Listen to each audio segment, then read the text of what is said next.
simbolo ng pagkakaisa.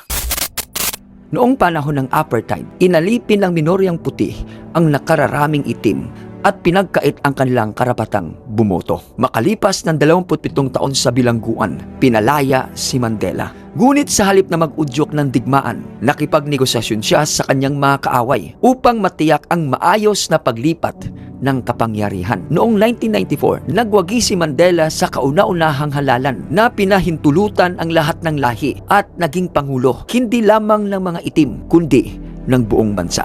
Inanyayahan niya ang mga dating puting opisyal sa kanyang gabinete at itinatag ang Truth and Reconciliation Commission, kung saan ang mga mapang-api ay pinatawad kapalit ng pag-amin sa kanilang mga krimen. Dahil dito, iniligtas nito ang South Africa sa isang madugong digmaan sibil at ginawa itong Rainbow Nation na simbolo ng kapayapaan. Aral ng kwento.